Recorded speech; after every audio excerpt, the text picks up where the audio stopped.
Sim, nessa manhã nós voltaremos a esse texto, que já tem sido exposto aqui, algumas partes dele, em pelo menos 2 sermões. Eu preguei o primeiro sermão no versículo 1 e versículo 2, e o segundo sermão no versículo 2 ainda, porque ficou faltando algumas coisas, o versículo 2, até o versículo 3. Hoje, nessa manhã, com a graça do nosso Deus, nós veremos o final do versículo 3, que faltou no último sermão que eu preguei, o final do versículo 3, a última parte, até o versículo 7. Essa parte aqui, ela corresponde à tratativa do apóstolo Paulo para com os bispos, os presbíteros da igreja. Você pode observar que do versículo 8 em diante, até o versículo 13, ele trata aqui dos diáconos. Tem um outro grupo também mencionado no meio, que nós veremos isso no próximo domingo, se Deus assim nos permitir. Digo, não de oficiais, mas há também uma tratativa aqui com um outro grupo também. Mas hoje nosso intento aqui é ficar somente até o versículo 7, e assim encerrar a sessão dos presbíteros, tá certo? Então, ouça atentamente a palavra de Deus, que será lida do versículo 1 ao versículo 13, mas o sermão se dará somente do versículo 3, a última parte, até o versículo 7. Assim diz a palavra do Senhor nosso Deus. Fiel é a palavra. Se alguém aspira ao episcopado, excelente obra almeja. É necessário, portanto, que o bispo seja irrepreensível, esposo de uma só mulher, temperante, sóbrio, modesto, hospitaleiro, apto para ensinar, não dado ao vinho, não violento, porém cordato, inimigo de contendas, não avarento, que governe bem a própria casa, criando os filhos sob disciplina, com todo respeito. Pois se alguém não sabe governar a própria casa, como cuidará da igreja de Deus? Não seja neófito, para não suceder que se ensoberbeça e incorra na condenação do diabo. Pelo contrário, é necessário que ele tenha bom testemunho dos de fora, a fim de não cair no opróbrio e no laço do diabo. Semelhantemente, quanto a diáconos, é necessário que sejam respeitáveis, de uma só palavra, não inclinados a muito vinho, não cobiçosos de sorte da ganância, conservando o mistério da fé com a consciência limpa. Também sejam estes primeiramente experimentados, e se mostrarem irrepreensíveis, exerçam o diaconato. Da mesma sorte, quanto a mulheres, é necessário que sejam elas respeitáveis, não maldizentes, temperantes e fiéis em tudo. O diácono seja marido de uma só mulher, e governe bem seus filhos e a própria casa, pois os que desempenharem bem o diaconato alcançam para si mesmos justa preeminência e muita intrepidez na fé em Cristo Jesus. Amém. Mais uma vez, ressalto a importância de você ficar bem atento a esse sermão. Na verdade, sempre, porque quando o sermão está sendo proferido, você já está bem consciente disso, Cristo está falando com o seu povo. Mas também porque nós estamos às vistas de uma nova eleição em nossa igreja, então você precisa ser orientado pelo Espírito Santo através da palavra com relação à sua vontade revelada ao seu povo. Atente para o que o apóstolo Paulo fala agora no versículo 3, no final do versículo 3. Ele usa a expressão não avarento. Não avarento. A ideia é exatamente essa, é de alguém que não ama o dinheiro. Paulo está dizendo que o presbítero, o bispo, ele não pode ser alguém apegado ao dinheiro, de forma nenhuma. A ideia no original, ela não apenas nessa seção aqui de 1 Timóteo 3, mas também no outro texto que nós veremos daqui a pouco, traz a ideia de alguém que não é, ele não pode ser uma pessoa que é dado à cobiça, que é inclinado à cobiça. E nesse caso específico aqui, com relação às finanças, às riquezas, ele não pode ser alguém apegado ao dinheiro. E aí, permita-me já dizer o que isso não significa, para você não confundir as coisas.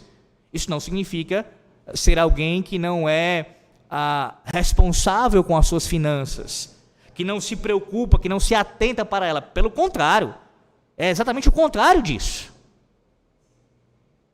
Ele deve ser sim equilibrado, um bom administrador, como eu vou depois enfatizar isso no próximo versículo, e não ser alguém que é dominado pelo dinheiro. O dinheiro não é o seu senhor, essa é a ideia. Ele não é governado pelo dinheiro. O dinheiro, ele é o seu servo. O seu servo. Vá para Tito, capítulo 1, versículo 7, e veja o texto correferente, como Paulo vai destrinchar essa ideia da cobiça aqui. Tito 1, versículo 7. Veja o que ele diz. Tito 1, 7. Porque é indispensável que o bispo, você sabe, uma referência também ao presbítero, seja irrepreensível como dispenseiro de Deus, não arrogante, não irascível, não dado ao vinho, nem violento, nem cobiçoso de torpe ganância. Nem cobiçoso de torpe ganância. Um presbítero não pode ser alguém ganancioso. O que não significa dizer uma anulação da possibilidade de ele querer crescer na sua vida financeira. Você também tem sido instruído quanto a isso. Nós, como crentes, a palavra de Deus não nos proíbe crescermos em nossas finanças, de forma honesta, é claro, trabalhando para a glória de Deus. Mas por mais que ele cresça financeiramente, ele não pode jamais ser alguém conhecido e marcado por alguém que é assim tido por ganancioso, cobiçoso, e que assim é dominado pelo dinheiro. Vá para um outro texto que também traz essa mesma ideia. 1 de Pedro, capítulo 5. Veja o que diz o apóstolo Pedro sobre esse assunto também, importantíssimo. 1 de Pedro 5, versículo 2. A partir do versículo 1, a guisa de contexto. Versículo 1. Rogo, pois, aos presbíteros que há entre vós, eu, presbítero como eles, e testemunho dos sofrimentos de Cristo, e ainda co-participante da glória que há de ser revelada, ele diz: pastoreai o rebanho de Deus que há entre vós, não por constrangimento, mas espontaneamente, como Deus quer, nem por sórdida ganância, mas de boa vontade. O que Pedro está ensinando aqui, meus irmãos, e é o mesmo ensino do apóstolo Paulo em Timóteo capítulo 3, é que um presbítero, ele não pode ser motivado pelo amor ao dinheiro, no tocante ao seu pastoreio do rebanho da igreja de Cristo. A sua motivação maior, principal, deve ser o quê? O amor a Deus e ao seu povo. Sim? Mesmo pensando aqui num presbítero docente que é remunerado pela igreja de Cristo, ele jamais pode pastorear o rebanho motivado pela questão financeira. E infelizmente há pastores assim.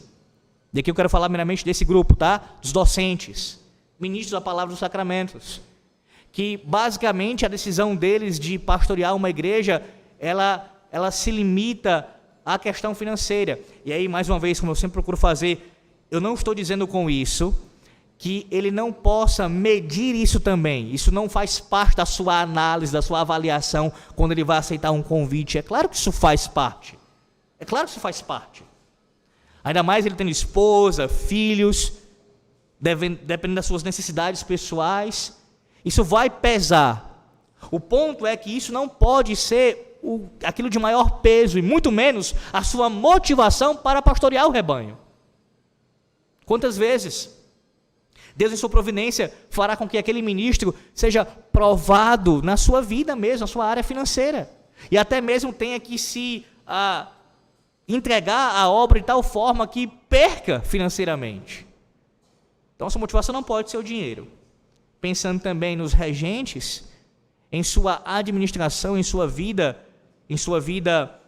como um todo, ele não pode ser olhado, observado pela igreja como alguém que está ali com um outro interesse, inclusive até mesmo financeiro, seja de qual for a maneira que ele vai conseguir isso, que não seja o seu amor ao Senhor e ao seu povo. Colocando em outras palavras, quando você pensar em alguém para ser um presbítero na igreja, você deve pensar neste homem, dentre tantas coisas, um homem que é movido pelo seu desejo de servir nesse ofício, porque ele ama a Deus e ele ama a igreja. Ele ama a Deus e ele ama a igreja. Por isso ele quer servir como um pastor do rebanho. É assim que você tem que ver. Dessa maneira. Não alguém ganancioso, não alguém cobiçoso, mas alguém que ama o Senhor e ama o povo do Senhor. Então você diz assim, mas pastor, seja ainda mais específico como isso pode acontecer. Como é que, exemplo, um oficial da Igreja de Cristo, aqui pensando num presbítero, ele pode ser movido por ganância, mesmo ele não sendo remunerado, no caso de um regente, porque o docente ora, você lembra do que Tiago fala? Tiago escreve, dentre tantas preciosidades, naquela carta que ele escreveu, assim, inspirado pelo Senhor, de que uma das coisas que a palavra de Deus condena é um tratamento desigual com relação àqueles que estão na igreja de Cristo, e uns têm mais e outros têm menos. Ou, colocando de outra forma, tratar de maneira a ser alguém que pratica a acepção de pessoas, tratando os ricos de uma forma mais favorável em detrimento dos pobres. Isso pode acontecer. Um presbítero pode acabar incorrendo nesse pecado. Ele, sendo assim ganancioso, observando ali algum tipo de interesse, algum tipo de recompensa que ele terá, não apenas financeira, ele pode muito bem ser mais favorável a ala da igreja, e nesse caso por motivos financeiros, do que a uma outra parte. Ora, esse tipo de homem já está desqualificado para ser um presbítero. Ele tem que olhar para toda a congregação, e isso não significa dizer que ele não vai ter, como os irmãos muito bem sabem disso na prática, como são as coisas, mais proximidade com um ou com o outro, mas eu digo, o tratamento dele tem que ser igual para com todos, de respeito, de cordialidade, de amor, de atenção, de imparcialidade na hora de julgar, porque um presbítero exercerá o quê? O julgamento. Ele terá que julgar, não apenas pensando num tribunal eclesiástico, mas até mesmo antes disso, ele tem que ter discernimento para julgar, e ele precisa fazer isso não movido por algum outro tipo de sentimento, por ganância, por cobiça, não, mas por amor, e sendo justo de acordo com a palavra de Deus, não olhando se aquele caso específico é de um amigo, ou é de um irmão que tem um dízimo alto na igreja e por isso ele vai tratar de uma forma diferenciada. Não, o seu julgamento permanece o mesmo, independente de com quem ele esteja tratando, porque ele não é movido por sórdida ganância.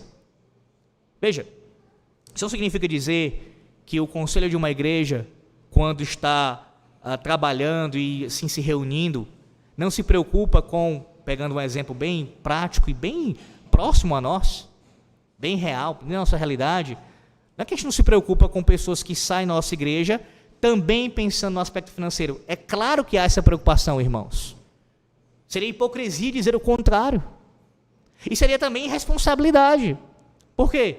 Porque uma das coisas que está envolvida em nossa responsabilidade para com a obra de Deus, e eu vou falar sobre isso ainda hoje, é o nosso compromisso financeiro, de contribuir para a causa do Evangelho. Então, quando pessoas saem de uma igreja, deixam de congregar naquela igreja, essa preocupação também está presente. Não pode ser a principal preocupação, mas ela não pode ser esquecida. Nos preocupamos sim com isso. Agora veja, uma coisa é um presbítero, o conselho como um todo, se preocupar com o fato de alguém ou de uma família que saiu e assim a arrecadação da igreja ela caiu por causa disso. E a preocupação existia, o que vamos fazer? Orar, enfim, vamos trabalhar nisso daqui.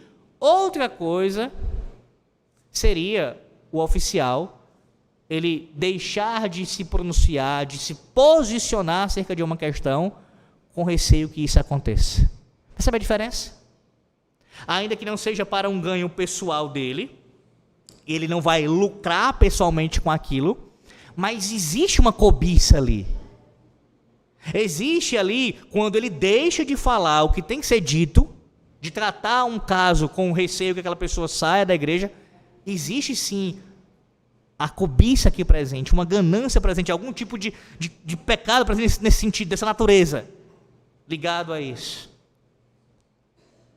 Não se esqueça de que até mesmo nós podemos pecar contra o nosso Deus, mesmo demonstrando uma aparente motivação correta. Ora, eu estou preocupado com a saída dessas pessoas, eu não quero que a arrecadação financeira ela caia, tudo isso é legítimo, tudo isso é bom.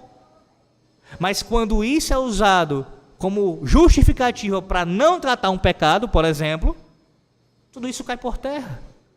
Essas coisas boas acabam sendo manchadas por causa da falta da firmeza, do compromisso para com a palavra de Deus. Veja, um líder que está no ministério, ele não pode ter um coração que é apegado ao dinheiro, porque isso ele revela com essa atitude, na verdade, uma ligação para com o mundo ainda. Veja Mateus capítulo 6, Mateus 6, versículo 24. O que diz Mateus 6, 24? Mateus 6, 24. Ninguém pode servir a dois senhores, porque ou há de aborrecer-se de um e amar ao outro, ou se devotará a um e desprezará ao outro. Não podeis servir a Deus e às riquezas. Agora vá para 1 de João. 1 de João, capítulo 2, versículo 15. 1 de João 2, 15. Não ameis o mundo, nem as coisas que há no mundo. Se alguém amar o mundo, o amor do Pai não está nele. A Bíblia não condena nós termos, como eu disse, atenção com o dinheiro. O problema é o amor às riquezas. Amar o dinheiro, amar as riquezas, ser um avarento, é uma demonstração de uma ligação nossa ainda pecaminosa com as coisas terrenas. Nós agimos assim como ímpios. Eu não estou dizendo que todos que fazem isso são ímpios. Veja, você pode ser um crente e incorrer neste pecado, isso é possível. Está se assemelhando ao mundo, que supervaloriza, que idolatra o dinheiro, que cultua, porque essa é a ideia de Mateus 6, 24. Ele serve a um Senhor, ele tem um outro Deus, ele acende incenso para essa falsa divindade, Mamon. Um cristão não pode ser assim, quanto mais um presbítero. Uma outra razão porque que um presbítero não pode ser avarento, como diz o apóstolo Paulo aqui em 1 Timóteo 3, versículo 3. Por quê? Porque a cobiça, ela é uma característica de um falso mestre. Guarde bem isso. Falsos mestres têm algumas características, mas uma das que mais aparece, que mais é enfatizada pela palavra de Deus, é a cobiça, é a avareza, é o apego ao dinheiro. Você quer ver isso em alguns textos? Vamos lá. Tito 1, mais uma vez Tito, capítulo 1, versículo 11. Veja aí, Tito 1, versículo 11. A partir do 10. Tito 1, 10 e 11. Diz assim: porque existem muitos insubordinados, pauradores frívolos e enganadores, especialmente os da circuncisão. Estou falando de falsos mestres aqui. Aí ele diz, versículo 11: é preciso fazê-los calar, porque andam pervertendo casas inteiras, ensinando o que não devem por torpe ganância. Outro texto, 2 de Pedro, capítulo 2. Texto bastante conhecido, onde Pedro ele denuncia os falsos mestres aqui de forma tão veemente. 2 de Pedro 2, a partir do versículo 1. Ouça bem. Assim como no meio do povo surgiram falsos profetas, assim também haverá entre vós falsos mestres, os quais introduzirão dissimuladamente heresias destruidoras, até ao ponto de renegarem o soberano Senhor que os resgatou, trazendo sobre si mesmos repentina destruição. E muitos seguirão as suas práticas libertinas. É uma outra característica, a impureza sexual. Mas continuando aqui. E por causa deles, será infamado o caminho da verdade. Também atenção para isso, tá? Infamado o caminho da verdade. Por quê? Porque aquele que é um falso mestre, ele também contribui para o mau testemunho lá fora, para que as pessoas blasfemem do Evangelho. Na continuidade do texto, veja, versículo 3, que é o nosso ponto. Também, movidos por avareza, farão comércio de vós, com palavras fictícias. Para eles o juízo lavrado a longo tempo não tarda, e a sua destruição não dorme. E mais um texto, Judas, versículo 11. Para a epístola de Judas, versículo 11. Ai deles, porque prosseguiram pelo caminho de Caim, e movidos de ganância, se precipitaram no erro de Balaão, e pereceram na revolta de Corá. Você entende o porquê que um oficial da igreja, seja ele quem for, mas pensando aqui, nosso texto fala de forma mais específica dele, um presbítero, não pode ser identificado como alguém que é ganancioso? Essa é uma razão fortíssima, irmãos, porque essa é uma marca de um falso mestre. E aí você pode dizer assim, mas pastor, então quer dizer que se o oficial, o presbítero for ganancioso, estiver incorrendo nesse pecado, ele é um falso mestre? Veja, o raciocínio, você pensar dessa maneira, é falacioso. Estou dizendo que ele se assemelha a um falso mestre, nessa característica. Deixa eu dar um outro exemplo para você entender o que eu quero dizer com isso. Alguém pode incorrer num pecado que outro pratica sem necessariamente ser aquilo que ele é completamente. Você pode incorrer no pecado da mentira, como certamente você o faz. E quando você faz isso, todas as vezes se assemelha ao diabo. Ainda que você seja um cristão verdadeiro. Então, quando você lembra que você se assemelha a Satanás, serve como mais uma razão forte para gerar temor no seu coração e você não mentir e buscar a santificação. Pois bem,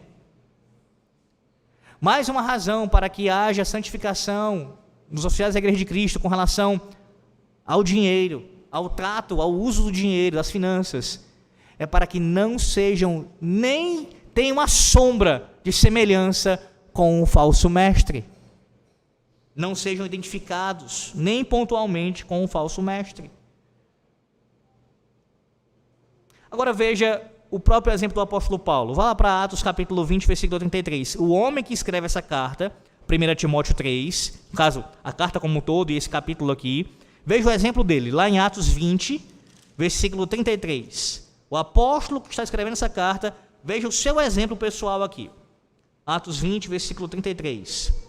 Lembre-se, antes de eu ler o versículo, o contexto, é um texto que eu cito com muita frequência, especialmente nessas posições aqui.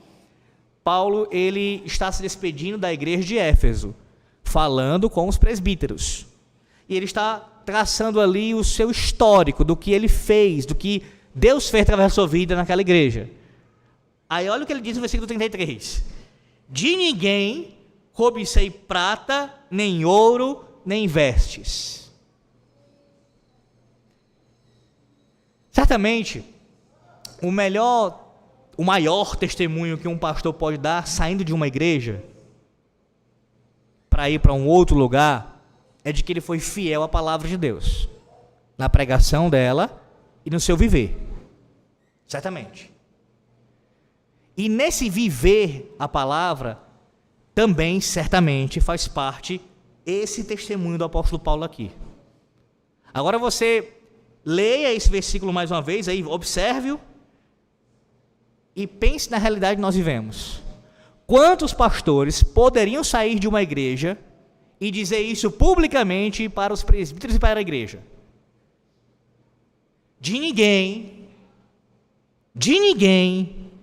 cobicei prata, ouro ou vestes. A ninguém eu defraudei. A ninguém eu fui alguém que tratei com desonestidade na questão financeira. Ninguém pode falar isso a meu respeito. Seja mais claro, pastor. Eu comprei e eu não paguei. Ou eu dei algum outro tipo de prejuízo a uma pessoa. Percebe? Quem pode falar tal coisa em nossos dias? É difícil, irmãos. Infelizmente, nós estamos muito distantes dessa realidade aqui do versículo 33 de Atos 20. Um outro texto, vá para 2 aos Coríntios, capítulo 11. 2 aos Coríntios, capítulo 11. Paulo falando agora aos Coríntios, 2 aos Coríntios, capítulo 11, versículo de número 9. Ele fala do seu desprendimento aqui.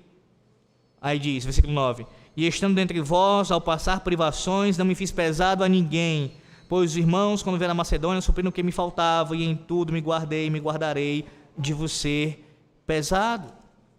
1 aos Tessalonicenses. Você percebe aqui foram duas igrejas, Éfeso, Corinto, agora Tessalônica. 1 aos Tessalonicenses, capítulo 2, versículo 5. A verdade é que nunca usamos de linguagem de bajulação, como sabeis, nem de intuitos gananciosos. Deus disto é testemunha. Agora você tem aqui o estrondo.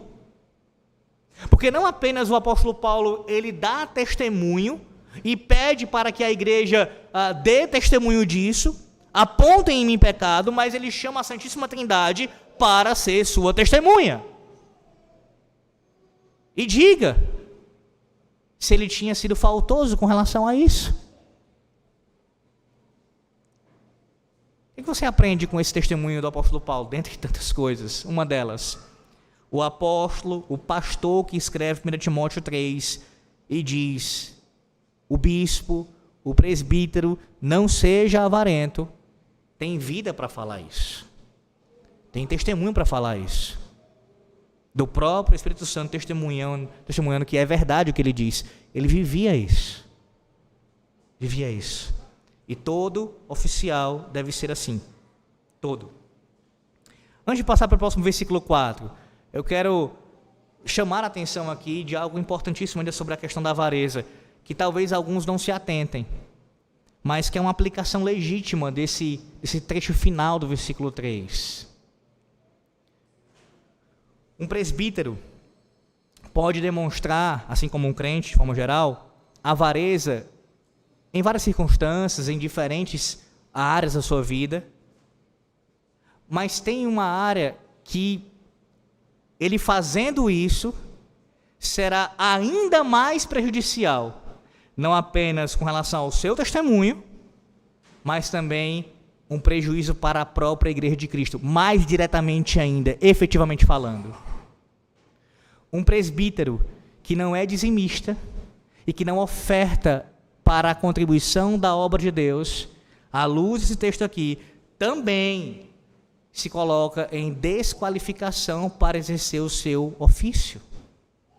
E a razão é muito óbvia, é muito clara. Ora, como é que ele pode exercer esse ofício se ele não é alguém que não cumpre e eu vou voltar a esse ponto ainda lá no final das exposições em 1 Timóteo 3, se ele não cumpre uma das responsabilidades básicas de um membro da igreja. Veja, você é membro da igreja e você tem uma remuneração, você deve ser alguém que contribui financeiramente para a igreja que você pertence. Agora, se isso é cobrado pelo próprio Deus, na sua palavra, dos membros, quanto mais daqueles que devem ser o espelho, o exemplo para a membresia. Sim, um presbítero que não dizima, nem oferta, ele é um avarento. Alguém apegado ao dinheiro. Não há justificativas para isso.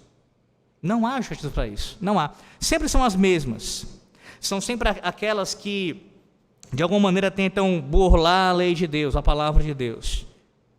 Apelando para: tenham misericórdia de mim, porque eu estou aperreado financeiramente, tenham misericórdia de mim, porque quando você vai ver, eu questiono alguém que não é dizimista, sendo um membro ainda mais oficial da Igreja de Cristo, se de fato todos os seus recursos são empreendidos em necessidade. Se não há aí, no meio desses recursos destinados, a um futebol? Se não há para um outro tipo de entretenimento, você diz, mas pastor, isso é legítimo. Claro que é legítimo você ter momentos de diversão com sua família, até mesmo. Um ponto não é esse. O ponto é você alegar que não contribui porque não sobra. Não sobra por quê? E aí já está o problema no pressuposto aqui, porque não é a sobra, é a primícia. Esse é o problema. Não sobra, não vai sobrar nunca. Não é a sobra, é a primícia. Se é a primícia, você não conta com isso, já está tirado do seu orçamento. Alguém que não dizima, não oferta na causa de Deus, não pode ser um exemplo nessa área para ninguém. Para ninguém, irmãos. Na continuidade do versículo 4, agora veremos uma outra questão importantíssima também. Paulo diz: e que governe bem a própria casa, criando os filhos sob disciplina, com todo respeito. Versículo 5, pois se alguém não sabe governar a própria casa, como cuidará da igreja de Deus? Algumas questões aqui, primeiro, para você entender esses versículos 4 e 5. Primeiro, note a palavra que Paulo usa aqui. Ele traz a palavra de governo aqui, de governar. É a ideia de presidir, de exercer autoridade sobre. E aí, nesse versículo aqui, esses dois versículos, mais especificamente, você destrona completamente qualquer possibilidade de um governo que seja congregacional. Por quê? Porque Paulo está falando que não são todos da igreja de Cristo que exercem o governo, mas um grupo específico exerce o governo. Não é um governo congregacional onde nós partilhamos mutuamente aqui das decisões e juntos vamos chegar a um consenso, como se fosse possível, e aí... Não é isso. Mas o governo está destinado para um grupo específico. Este grupo de presbíteros. É exatamente o que a nossa confissão de fé fala. No capítulo 30 das censuras eclesiásticas, diz assim, na seção 1, o Senhor Jesus, como rei e cabeça da sua igreja, estabeleceu um governo nas mãos dos oficiais da igreja, que é distinto do magistrado civil. O próprio Cristo, o rei da igreja, que nós cantamos aqui os salmos, o rei de todo o universo, o rei da igreja, ele estabeleceu um governo distinto do magistrado civil, e nesse governo da igreja, ele entregou aos presbíteros. Cristo continua sendo o único cabeça, ele quem governa o seu povo, e ele faz isso através da instrumentalidade dos presbíteros. Estes são aqueles que governam. Segunda coisa que eu quero que você observe ainda nesses dois versículos, antes de expô-los, propriamente dito, digo, com relação à questão aqui do governar bem. Note o paralelo. Eu não posso deixar de mencionar isso, mesmo que o meu ponto principal não seja esse. Melhor dizendo, o ponto principal do texto não é esse, mas está no texto também. O paralelo que existe entre casa e filhos. Você observa isso? Vê, que governe bem a própria casa. O que é casa para o apóstolo Paulo aqui? Ele diz em seguida, criando os filhos sob disciplina. Versículo 5, alguém que não sabe governar a própria casa, como cuidará da igreja de Deus? Casa aqui é filhos. Quando eu chegar a esse ponto de expor a questão do batismo aqui, eu quero que você se lembre disso já. Como é que alguém pode chegar em Atos dos Apóstolos, permita-me mencionar isso mais uma vez, e não ler, e foi batizado ela e sua casa, ele e sua casa, e não entender isso como referência a filhos? Isso é não compreender uma questão básica de hermenêutica bíblica. A Escritura interpreta a própria Escritura. A Escritura diz, não sempre, mas que em certos contextos, e não são poucos, que casa é sinônimo de filhos. Às vezes, mais do que filhos, como nós veremos aqui, que também está inclusa a questão da esposa, como uma aplicação disso. Mas o texto aqui, o paralelo aqui do texto, é com filhos. Então, primariamente, o significado de casa é filhos. Então, ainda que alguém diga, mas em certos contextos também se aplica a mais pessoas. Ok, mas nunca menos do que filhos. Nunca menos do que filhos. Aí fica fácil de entender, não fica? Quando você vê lá batismo de casas, a expressão é uma linguagem pactual. Batizou ele ou ela, no caso de Lídia, e a sua casa. Que estão debaixo, sujeitos à sua autoridade. Mas qual é o ponto central aqui do versículo 4 e 5 para o nosso contexto? Ora, é que um presbítero, ele, assim como a sua vida pessoal deve ser um exemplo, a sua vida familiar também deve ser. Não apenas ele como indivíduo, mas também ele em relação à sua família. A sua família também deve ser um exemplo. E aqui deixe-me logo também dizer o que isso não significa, antes que alguém fique já com problemas em sua mente, com questionamentos que... Não, pastor, mas essa situação, vamos lá. Deixa eu dizer logo uma que talvez leve a sua mente. E quando você tem um filho que ele é não convertido, é uma pessoa que é descrente? Depende. Se o caso é alguém que foi ensinado por você, seu filho foi ensinado por você, ele está na sua casa e ele está sendo ensinado por você, você foi fiel no ensino, no testemunho, fez tudo o que deveria ser feito ao seu alcance pela vida dele. Ele cresceu e saiu de casa e foi morar por conta própria agora, vê a vida dele. E agora ele não serve mais ao Senhor. Eu entendo pela palavra de Deus que isso não se aplica a esse tipo de caso. Uma vez que o contexto aqui refere-se àqueles que estão debaixo da autoridade. Quando um filho sai de casa e vai agora formar a sua família, ele não está mais debaixo da sua autoridade. É claro que ele ainda lhe presta honra, respeito, deve ouvir seus conselhos, tudo isso vai acontecer. Mas já não há a mesma relação como era antes na casa. Não é mais a mesma coisa. Então, se ele agora negou o Deus dos seus pais, ele vai sofrer as consequências disso, obviamente, e eu entendo que este oficial não está desqualificado para exercer, no caso aqui, o presbiterato. Todavia, isso não se aplica àqueles que estão debaixo da nossa casa, estão na nossa casa ainda. Não existe isso. Se um filho está na sua casa e ele se afastou dos caminhos do Senhor na sua casa e é rebelde e não obedece, não vem ao culto e assim por diante, se isso não muda, se a sua repreensão, se o seu confronto, se isso não muda, você não tem controle sobre ele, está desqualificado. Está desqualificado. Enquanto estiver debaixo da sua autoridade, em síntese, você precisa ter o controle da situação.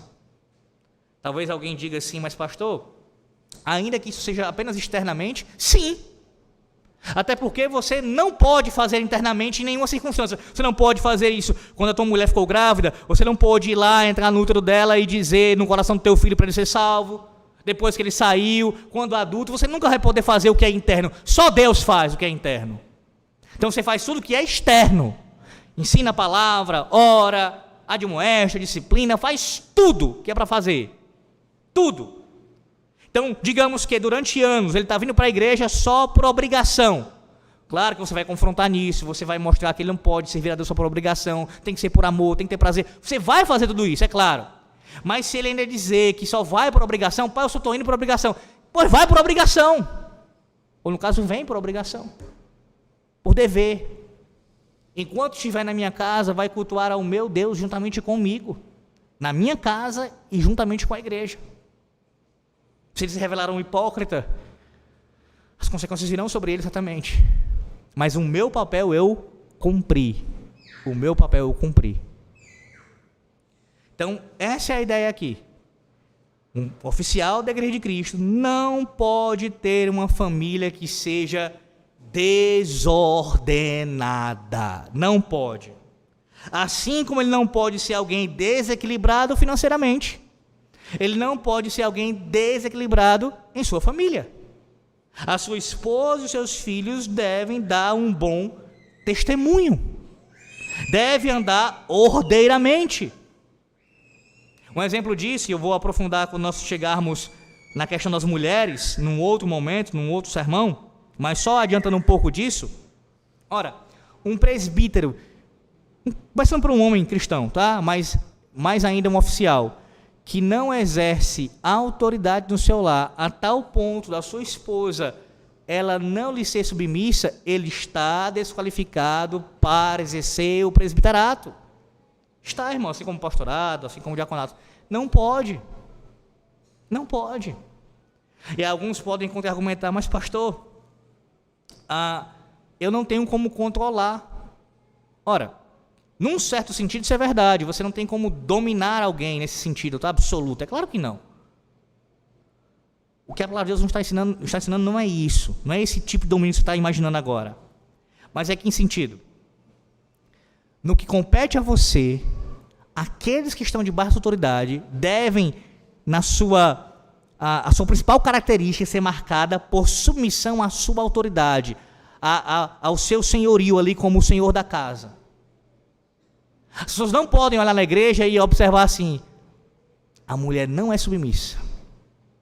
Não é que teve um momento, o que é pecaminoso, um arroubo, uma situação esporádica, que jamais deve acontecer, mas se acontecer, foi uma coisa específica.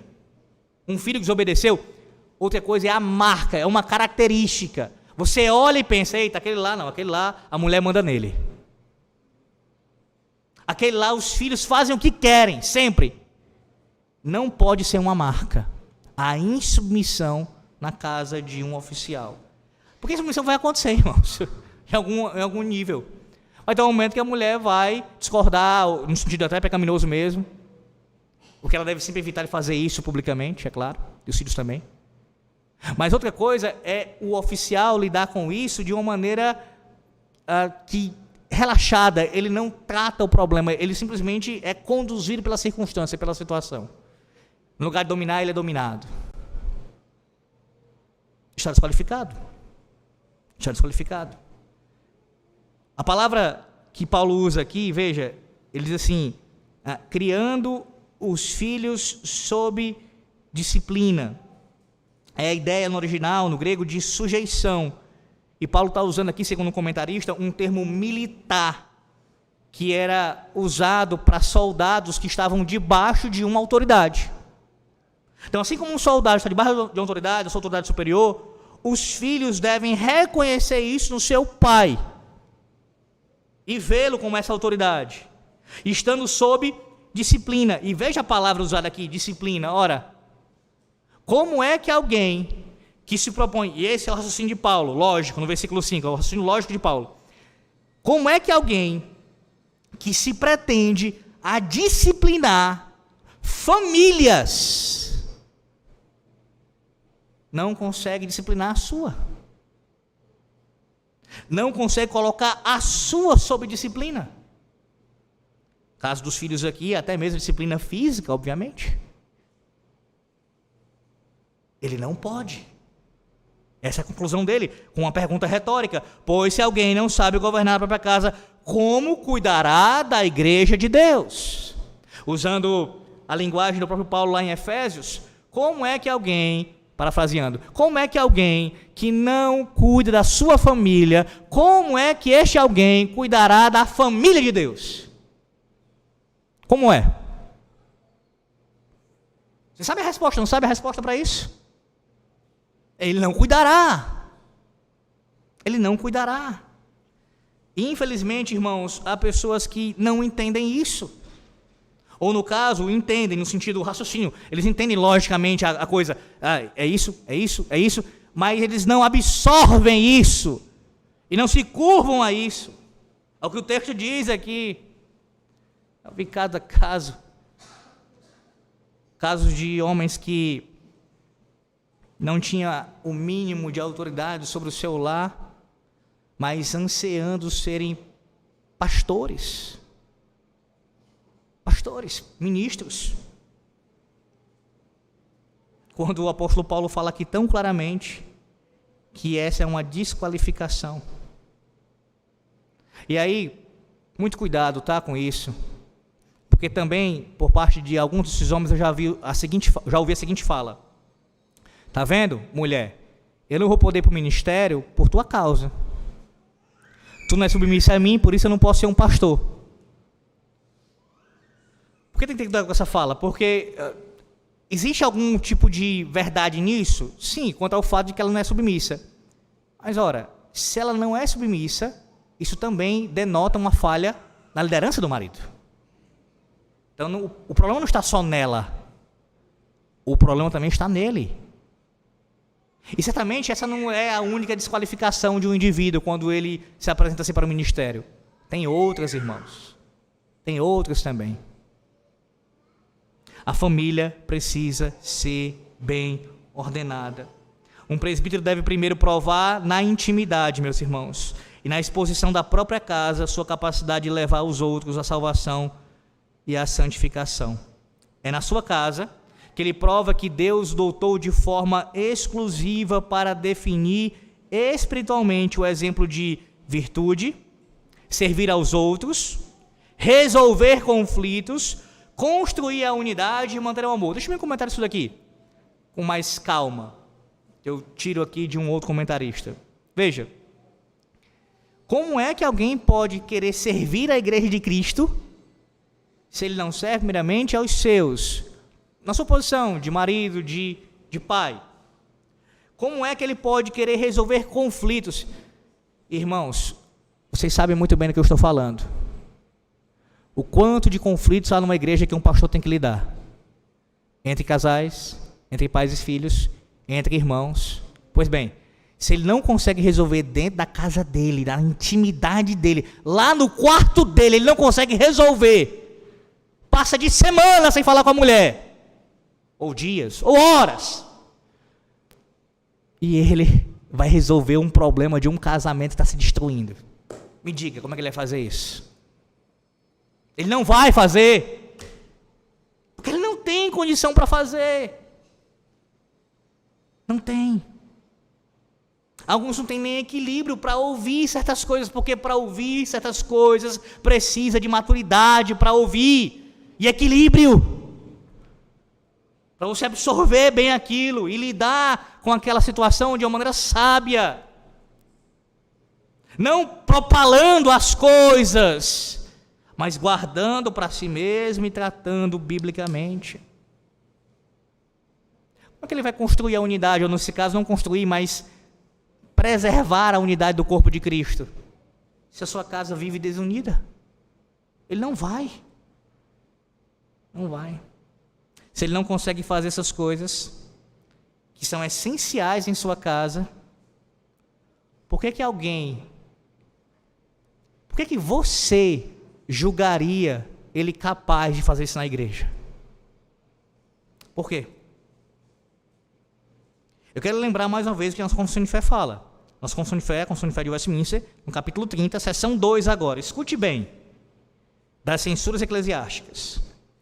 A esses oficiais foram dadas as chaves do reino dos céus, em virtude do que eles possuem poder para, respectivamente, reter e perdoar pecados, para afastar este reino dos impenitentes, pela palavra e por censuras, e abrir este reino aos pecadores penitentes, mediante a ministração do evangelho e pela absolvição das censuras, quando a ocasião requerer. Agora eu cito um outro documento, que é da nossa denominação, da IPB, Estatuto, referente à igreja local, artigo 39, você pode ver isso lá no iCalvinos, abra e veja isso depois. O presbítero é o representante imediato dos membros da igreja. Escute o que aqui é um presbítero, na igreja local nós entendemos, entre tantas coisas. Ele é o representante imediato dos membros da igreja, ele é o seu representante, eleito pela Assembleia Geral e ordenado pelo Conselho para, juntamente com o pastor, exercer o governo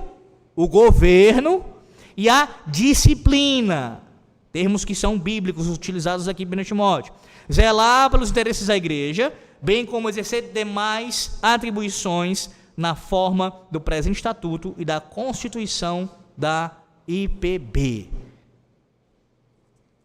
Deixa eu ser mais direto com você. Quando você voltar para presbítero, você está escolhendo alguém que vai exercer governo e disciplina sobre esta igreja local. Sobre você. Alguém que tem as chaves da igreja de Cristo para, através delas, abrir o reino aos pecadores penitentes e fechar os pecadores impenitentes. Você coloca com o seu voto alguém que lhe representa no conselho para tomar as decisões em seu lugar. Você coloca alguém que pode representar a sua igreja nos concílios superiores.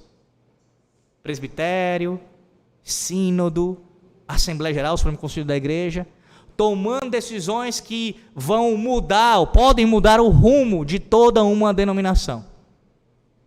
Você tem ideia disso? Do que significa? Da seriedade que é isso daqui? Por isso, oração, oração, oração e muito entendimento da palavra de Deus.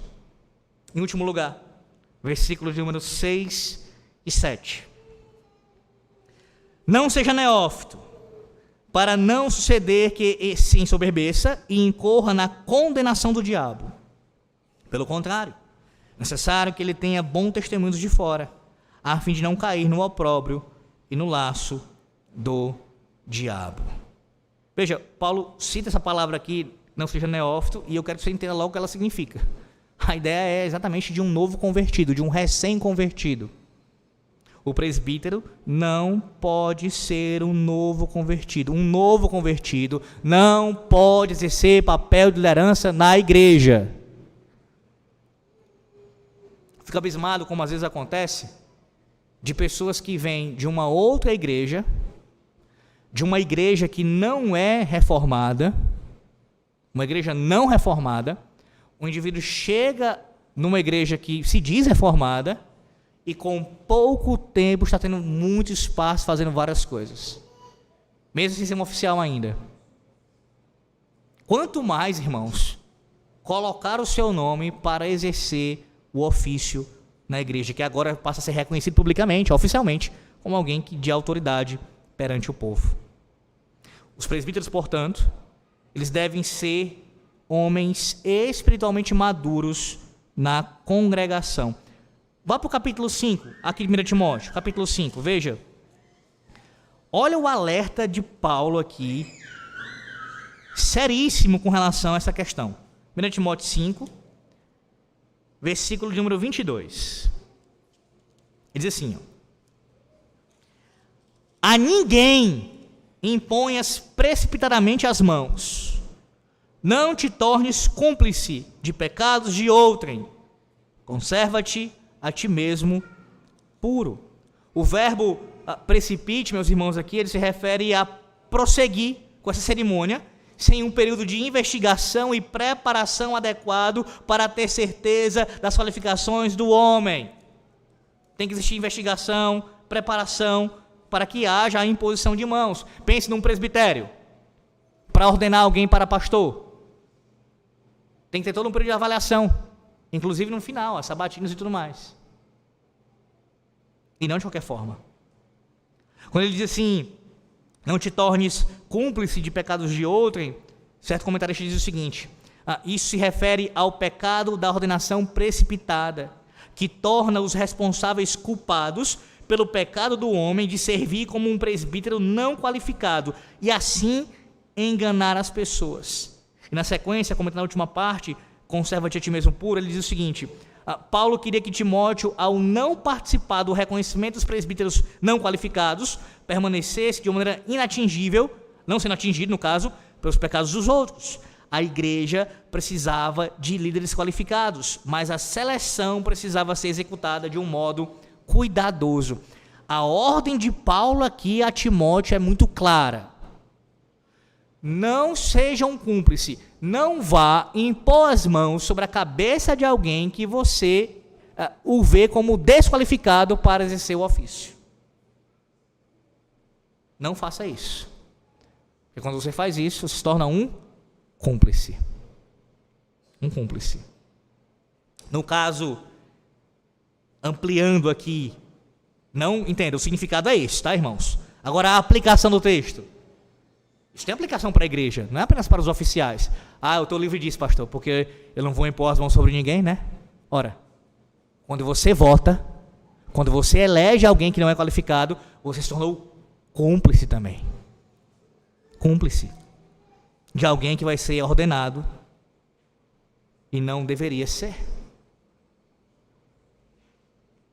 Paulo dá a razão no versículo 6 aqui, veja, capítulo 3, volte mais uma vez, capítulo 3, ele diz, não seja novo convertido, não pode... Irmãos, será que isso é claro para você? A pessoa, antes de falar a razão, como é que você pode pensar em alguém que acabou de receber, de proclamar a sua fé, de anunciar a sua fé, de professá-la, melhor dizendo, e ele vai exercer um oficialato na igreja? Irmãos, isso é comum, lamentavelmente, em contextos evangelicais. Evangelicais. Como eu já vi uma igreja batista, vi assim, né? Eu soube disso num vídeo que eu assisti. O indivíduo foi batizado num dia, recebeu o batismo num dia, acho que foi no domingo, foi no sábado, e na quarta-feira ele levou o estudo na igreja. Isso é um irresponsável. Esse pastor, pelo menos naquela atitude, demonstra que não ama o seu povo. Não amou o seu povo fazendo isso. Então não pode ser alguém imaturo, tá? Porque, aí veja, não é apenas a questão da não conversão. Perdão, a conversão ainda no seu início. Um novo convertido. Maturidade, que requer tempo para poder ele alcançar. Aí vem a razão, veja, para não suceder que se ensoberbeça e incorra na condenação do diabo. Veja, aqui Paulo não está dizendo, eu espero que seja claro para você, mas ainda assim eu vou pontuar, Paulo não está dizendo que ele será condenado pelo diabo. Não é isso. O diabo não será o juízo contra ele. O juiz é o Senhor. O Senhor vai exercer o juízo, não o diabo. Então significa, pastor, para não ser, que isso incorre a condenação do diabo, é para não ser condenado assim como o diabo. É essa a ideia. Assim como o diabo, o que aconteceu com ele, o que diz Provérbios capítulo 16, versículo 18, a soberba precede a ruína, a altivez de espírito a queda. O diabo se orgulhou. Nós não temos tantas informações sobre isso, mas nós temos algumas passagens que mostram algo nesse sentido, que o pecado do diabo foi o orgulho no seu coração. Se ensoberbeceu. E aí Paulo está dizendo claramente que alguém que é neófito e exerce o ofício de presbítero, ele está suscetível a cometer o mesmo pecado de Satanás, de se orgulhar, de se envaidecer, de ser dominado por aquilo, e assim incorrer na mesma condenação que o diabo. Comentando sobre os efeitos terríveis do orgulho, e citando até esse texto aqui, o puritano Richard Baxter diz o seguinte, escute: se vocês imaginam que são atualmente homens de grande entendimento, habilidades e santidade, enquanto são jovens iniciantes e apenas bebês recém-nascidos, vocês estão entrando na armadilha e condenação do diabo, até mesmo o pecado odioso do orgulho. Sim, um orgulho daqueles dons espirituais que são mais contrários ao orgulho. Sim, um orgulho daquilo que vocês não têm, que é o orgulho mais tolo. Atentem-se às palavras do apóstolo Paulo, quando ele proíbe escolher um jovem iniciante na religião para o ministério. Ele, citando aqui, diz, não um novato, isto é, um jovem cristão cru, para que ele, sendo exaltado, obcecado, com orgulho, não venha a cair na condenação do diabo.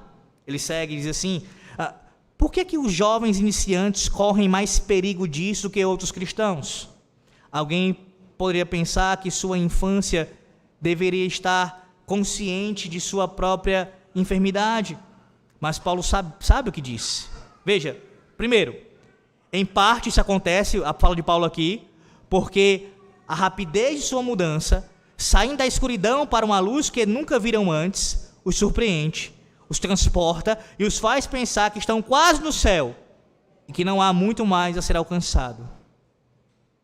Segundo, em parte porque eles não têm conhecimento suficiente para saber quantas coisas existem, das quais ainda são ignorantes. Eles nunca ouviram falar das dificuldades das Escrituras, dos nós da teologia, nem dos casos difíceis de consciência. Ao passo que 7 anos de estudos dolorosos lhes revelarão centenas de dificuldades que nunca viram, e 40 ou 50 anos de estudo a mais os revestirão de vergonha e humildade, no sentido de sua lamentável escuridão. E em terceiro e último lugar, Baxter diz, e é também porque o diabo, com grande diligência, arma essa rede para capturar jovens convertidos. Percebe? Exatamente o que Paulo vai dizer aqui.